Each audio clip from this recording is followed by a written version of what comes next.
नमस्कार. आपला ह्या व्हिडिओचा टॉपिक आहे, विषय आहे धंदा बोलीभाषेतला, म्हणजे नोकरी किंवा व्यवसाय याविषयी आहे. आता जातकाला आपण मार्गदर्शन कसं करतो, तर त्यासाठी महत्वाचा जो आहे विषय, तो दशम भावाचा विषय आहे. 10वा भाव हे कर्तव्य आहे त्याचं ते, आणि त्याच्या आधारे आपण तो माणूस नोकरी करणार आहे का व्यवसाय करणार आहे याचं आपल्याला मार्गदर्शन करता येतं. मागच्या व्हिडिओमध्ये आपण पाहिलेलं होतं. तर आजचा आपण मागच्या वेळेला जे काही बोललेलो आहे त्याचं परत एकदा थोडीशी रिव्हिजन करावी.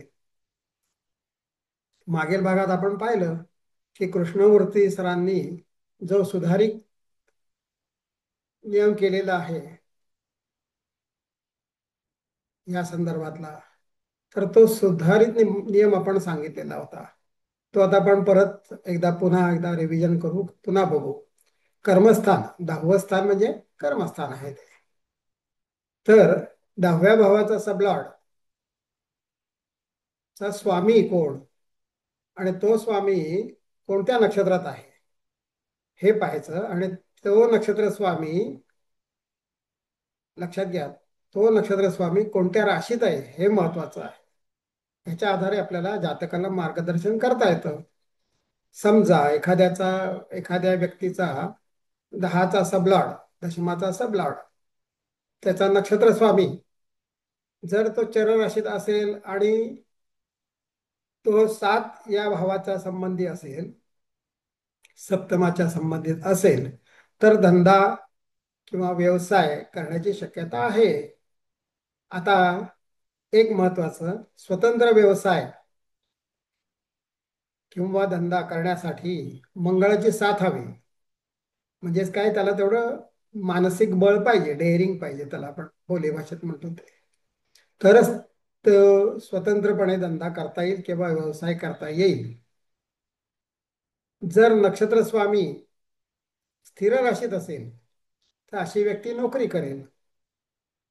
आणि जर असा नक्षत्र स्वामी द्विस्वभाव राशीत असेल तर जातकाच्या इच्छेप्रमाणे दोन्हीपैकी ज्या महादशा आणि अंतर्दशा चालू असतील त्याचा अभ्यास करून आपण त्याला मार्गदर्शन करू शकतो. दोन्हीपैकी त्याची इच्छा असेल तर एका वेळेला तो करू शकतो. आता आपल्याला एक कुंडली बघायची आहे आणि ती कुंडली आहे, आपण ती बघणार आहोत.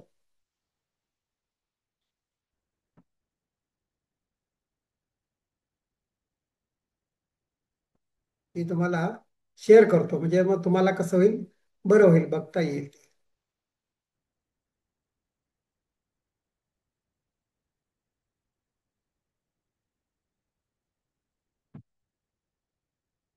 तर आपण ती कुंडली जी आहे ती एका पुस्तकातली, आपल्या पुस्तकातलेच आहे, रेफरन्स वाले सगळ्यांकडे जे पुस्तक आहे ते.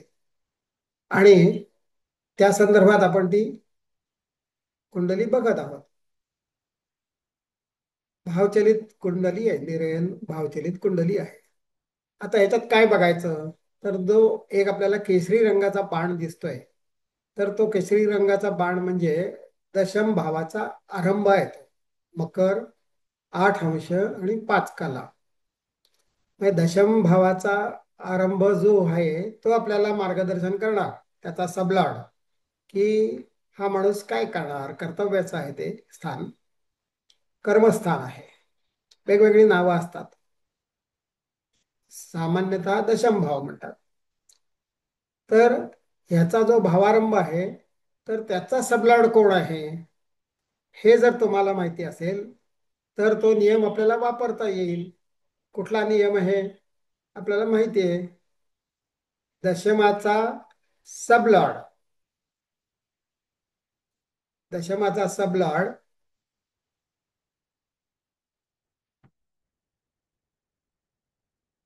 मागील भागात आपण पाहिलेलं होतं. ते दशमाचा सबलॉर्ड स्वतंत्र व्यवसाय दाखवतो का, का काय दाखवतो हे आपल्याला बघूनच सांगावं लागतं. त्याचा नक्षत्र स्वामी जो आहे दशमाचा, तो महत्वाचा आहे. आणि तो नक्षत्र स्वामी कुठल्या राशीत आहे, आणि तो रास जर चर रास असेल, आपण पाहिलं, चर रास असेल तर, आणि सातचा असेल, सातव्या भावाचा संबंधित असेल, तर तो 100% व्यवसाय करण्याची शक्यता आहे. आता वरती आपण जी आहे ती कुंडली आपण समोर आहेच, दिसतेच आहे, त्याला नियम लावून बघा, जमतं का, काही अंदाज करता येतो का. आता त्यातलं वैशिष्ट्य आपण बघून सांगूया. जी समोर कुंडली दिसते त्यात शुक्र बघा. कारण का दशम भावाचा संबंध दशम भावाचा जो आपल्याला सबलाड बघायचा आहे, तर तो दशम भाव आपल्याला काय दाखवतो.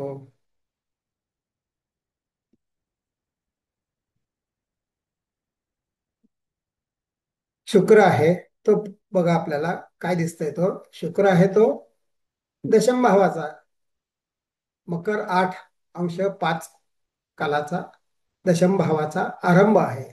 आधी ह्या कुंडलीत आपण काय बघतोय, मंगळ कुठे आहे तो बघा, दुसऱ्या भावात आहे. राहू कुठे आहे तो बघा, तुळ राशीत आहे, 7व्या भावात आहे. आणि शुक्र कुठे आहे बघा, तो दशम भावात आहे, कुंभ राशीत. आता फक्त आपण ह्या माणसाला प्रश्नकुंडलीवरून मार्गदर्शन मिळालेलं आहे, आणि त्याविषयी आपण माहिती करून घेत आहोत. हे आता आपण समोर कुंडली पाहतच आहोत. तर जी कुंडली दिसते आहे त्या कुंडलीमध्ये शुक्र दशम भावात आहे, आणि ह्यांनी प्रश्नकुंडलीवरून मार्गदर्शन मागितलं तर ते 1976 मध्ये त्याला देण्यात आलं. आणि ऑक्टोबर 82 मध्ये त्या माणसाचा प्रिंटिंग प्रेस चालू झाला. म्हणजे त्या व्यक्तीचे शुक्र दशा, त्या व्यक्तीची शुक्रदशा ही 1991 पर्यंत आहे, मोठी असते शुक्रदशा. तर त्याला आपण मार्गदर्शन दिलं, प्रश्न विचारला 76 साली, त्याची प्रेस झाली त्याप्रमाणे 1982 साली. आणि हे आता किती सालपर्यंत चालू शकतं, तर त्याची जी शुक्र महादशा आहे ती मे 1991 पर्यंत आहे. आता प्रश्न विचारल्यापासून प्रेस पूर्ण व्हायला, त्या चालू व्हायला एवढा उशीर का झाला, तर त्याची पण माहिती आपल्याला नंतर देण्यात येईल किंवा आपल्याला शोधता येईल. हा अभ्यासाचाच विषय आहे. स्वतंत्र जर व्यवसाय करायचा असेल तर मंगळाचा सपोर्ट लागतोच, त्याशिवाय त्याला ते करता येणं शक्य नाही. आता धनस्थानामध्ये मंगळ आहे, म्हणजे यश आणि स्त्री, यश आणि समाधान प्रसिद्धी, या दोन्ही गोष्टी, म्हणजे पैसे पण मिळालेले आहेत, त्याला प्राप्ती चांगली झालेली आहे. तर हे मंगळामुळे त्याला मिळाले. तो धनस्थानात 2चा कार्य आहे, 2 मध्ये आहे, दुसऱ्या भावात आहे. आता अजून काय कारण आहेत हे आपल्याला नंतर शोधता येईल वेगवेगळ्या अभ्यासाप्रमाणे, स्वतःला वेळ मिळेल तसा अभ्यास करा. तर 10व्या भावाचा सबलाट शुक्र आहे, आणि मकर 8 अंश 5 कला आहे. हा दशम भावाचा आरंभ आहे, आणि शुक्र जो आहे तो त्याचा सबलाड आहे. आणि हा शुक्र सप्तमेश पण आहे, म्हणजे सप्तम रास आपण पाहिलेली आहे, 7वी तुळ राशीचा मालक आहे तो, सप्तमेश पण आहे. आणि शुक्र मंगळाच्या नक्षत्रात आहे, आणि मंगळ दुसऱ्या भावात आहे. आता नियमाप्रमाणे 2 7 10 ह्या भावाचे कार्य आहेत. बघा, दुसऱ्या भावात मंगळ आहे, 7व्या भावात राहू आहे, राहूच्या मालकीच्या नक्षत्रात शततारका नक्षत्र, बुध आहे, तुळ राशीचा स्वामी शुक्र आहे, तो 7व्या भावात आहे ना तिथे, नाही 10व्या भावात आहे. तर तुळ राशीचा स्वामी शुक्र 10व्या भावात आहे, आणि शुक्राचं भरणी नक्षत्र आहे, त्याच्यामध्ये केतू ग्रह आहे. म्हणून बुध, राहू, शुक्र आणि केतू हे 7व्या भावाचे कार्य होतात. दशम भावात शुक्र आणि राहू बुध शुक्र हे दशम भावाचे कार्य होतात. हे महत्वाचं एकदा कळलं आपल्याला की मग आपल्याला मार्गदर्शन द्यायला त्याला सोपं पडतं. आता कुठली पण दृष्टी बघायची तर कृष्णमूर्ती सरांनी काय सांगितलेलं आहे, लग्न कुंडलीवरून बघा. त्या काळात त्यांनी मार्गदर्शन केलेलं आहे. 1972ला ते आपल्याला सोडून गेले. तर शनी ग्रहाची दशम भावावर दृष्टी आहे बघा. याच्यातलं ऑब्झर्वेशन काय करायचं, 10व्या भावावर दृष्टी आहे शनीची, आणि म्हणून त्याने 1976ला जरी प्रश्न विचारला होता तरी त्याची प्रिंटिंग प्रेस होईपर्यंत 1982 उजाडला ऑक्टोबर. म्हणून उशीर झाला त्याला. मी आपण म्हटलं होतं पहिल्या ह्याच्यात की काय ओळखता आलं पाहिजे आपल्याला काय आहे ते. आणि जातकाची जी सदर प्रश्नकुंडलीवरून त्याला मार्गदर्शन दिलं, तर त्या प्रश्नकुंडलीमध्ये शुक्राची दशा मे 1991 पर्यंत आहे. म्हणून आपण त्याला सांगितलं की बाबा जा पुढे, आणि त्याला मार्गदर्शन मिळालेलं आहे ते. आता महत्वाचं आपण गोष्टी रिपीट करतो परत. 10व्या भावाचा सबलॉर्ड पाहायचा आपण. मग तो नक्षत्र स्वामी कोण आहे त्याचा बघायचा. तो नक्षत्र स्वामी चर राशीत असेल आणि 7 भावाचा सप्तमाचा संबंधित असेल तर धंदा व्यवसाय करण्याची त्याची शक्यता आहे त्याने. आता स्वतंत्र व्यवसाय आणि धंदा करायचा असेल तर मंगळाची साथ पाहिजे. म्हणून ह्या व्यक्तीला जे मार्गदर्शन केलं, तू प्रिंटिंग प्रेस काढ, आणि ते तुला यशदायी आहे. आणि तुला त्याच्यात कारण का मंगळ दुसऱ्या भावात आहे, तिची साथ आहे म्हणून. आता आपण काही गोष्टी बघूया, उदाहरणं देऊया आपण. तर त्या उदाहरणामध्ये एक व्यक्ती आहे 30च्या आसपासची. तर त्याचा 10व्या भावाचा सबलॉर्ड आपण शोधला. त्यांनी दिलेल्या डाटाप्रमाणे कुंडलीत केली तयार. मग त्या कुंडलीत 10वा भाव मकर, अंश आणि कला आणि विकला खालील प्रमाणे होत्या. 28 अंश, 16 कला आणि 28 विकला होता, आणि त्याचा सबलॉर्ड शनी दिसतोय त्याचा दिलेल्या डाटाप्रमाणे, कुंडलीप्रमाणे, जन्मकुंडलीप्रमाणे. आता LSRD वापरून ते दुरुस्त करून घेतली, आणि थोडासा बदल जन्मवेळेत असू शकतो, त्याप्रमाणे सबलाड बदलू शकतो. तर तो गुरु आहे, गुरु आला. आता गुरुच्या आपण 4 पायऱ्या बघू. गुरु 10व्याच्या भावारंभी होता त्या कुंडलीत. आता आपण समोर कुंडली दिलेली नाहीये, फक्त हे आपल्याला समजण्यासाठी आहे. गुरु दशम भावारंभी होता आणि मंगळ 4 आणि 7 आहे. गुरु परत गुरु सबलॉर्ड, त्याचा नक्षत्र स्वामी मंगळ, त्याचा सबलॉर्ड गुरु, आणि त्या गुरुचा नक्षत्र स्वामी मंगळ. अशा रीतीने 4 पायऱ्या आहेत. आपण 4 स्टेप पण याच्यातून शिकत आहोत, KP प्रमाणेच करता करता. आणि त्याची जी दृष्टी आहे ती 3, 1 आणि 5 या स्थानावर आहे. आता महत्वाचं असं आहे की 10चा सबलॉर्ड जर गुरु धरला तर गुरुचा नक्षत्र स्वामी मंगळ येतो, आणि मंगळ सिंह राशीत होता, स्थिर रास आहे ती. म्हणून मार्गदर्शन करताना नोकरीच करेल हे आपल्याला कळलं, आणि तसं त्याला सांगता येतं. तसं दुसऱ्या एका जातकाचं बघा. दशम भाव जो आहे त्याचा सबलॉर्ड रवी होता, आणि त्या रवी स्वतःच्याच नक्षत्रात होता. म्हणजे त्याचा नक्षत्र स्वामी रवीच होता, आणि रवी धनुराशीत होता. म्हणून द्विस्वभाव राशीत होता. म्हणून इच्छा असल्यास त्याला नोकरी आणि व्यवसाय दोन्ही करता येईल. महादशा आणि अंतर्दशा आणि विदशा याचा आधार घेऊन सांगता येईल. आता आपण बघू रवी काय दाखवतो. कारण दशमाचा सबलॉर्ड रवी आहे, तर रवी पहिल्या पायरीवर 1 आणि 9 आहे, म्हणजे रवी पहिल्या भावात आहे. रवीचा नक्षत्र स्वामी रवीच आहे, तो पण पहिल्या भावातच आहे, आणि 9व्या भावाची पण राशीचा आहे संबंध त्याचा होता. समोर कुंडली तुमच्या दाखवलेली नाहीये, हे समजून घ्यायचं आपल्याला. लिहून घेता येतं 4 पायऱ्या. तर रवी 1, 9 त्याची दुसरी पायरी, नक्षत्र स्वामी रवी 1 आणि 9 भाव दाखवतो, कार्य दाखवतो तो. आणि रवीचा मंगळ हा कोण आहे, सबलॉर्ड आहे. मंगळ 10 आणि 5 दाखवतो. आणि ह्या सबलॉर्डचा नक्षत्र स्वामी राहू ही चौथी पायरी आहे, तो 6. आणि त्याचा राशीस्वामी राहूचा राशीस्वामी शुक्र आहे, म्हणून 12 आणि 11 असे त्याचे सिग्निफिकेटर होतात 4ही टप्प्यावर, 4ही पायऱ्यावर. आणि त्याचा आस्पेक्ट म्हणजे दृष्टी त्याची 7वर आहे. पहिल्या राशीत तो आहे ना, पहिल्या म्हणजे लग्न भावात तो आहे, त्याची दृष्टी समोर 7व्या भावावर असते. त्यामुळे 7वा भाव पण दाखवतो तो दृष्टीप्रमाणे. आस्पेक्ट त्याला म्हणतात. हा अभ्यास करण्यासाठी दिलेला आहे. आणि सप्तमाच्या संबंधित असेल तर धंदा व्यवसाय करतात. आता बघा बरं, रवीच्या चारही पायऱ्या 1-9, दुसरी पायरी 1-9, तिसरी पायरी मंगळ 10-5 आणि राहू 6 आणि कंसात शुक्र 12-11 आहे. आता सातव्या भावाचा संबंध येतो का इथे त्याचा? नाही. म्हणजे त्याप्रमाणे त्याला नोकरी धंदा करता येईल, पण तो मुख्य धंदा असू शकतो का? कारण तो सातचा सिग्निफिकेटर नाहीये. म्हणजे तो धनुराशीत असल्यामुळे त्याला दोन्ही करायची संधी मिळेल, त्याच्या इच्छेप्रमाणे तो करणार. आता हे आपली 3 उदाहरणावरून आपण 2 उदाहरणं झाली. तिसरं उदाहरण एक बघू.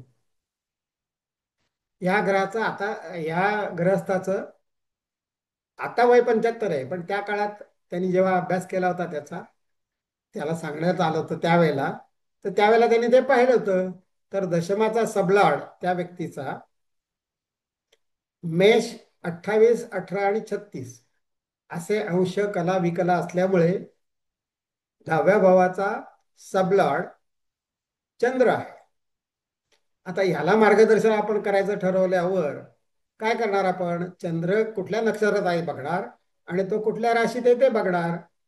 चंद्र कर्क राशीत पुष्य नक्षत्रात होता, म्हणजे शनी आहे त्याचा मालक, आणि शनी त्याच्या कुंडलीत स्थिर राशीत होता आणि ह्याच्यामुळे त्याला नोकरी केली त्यांनी.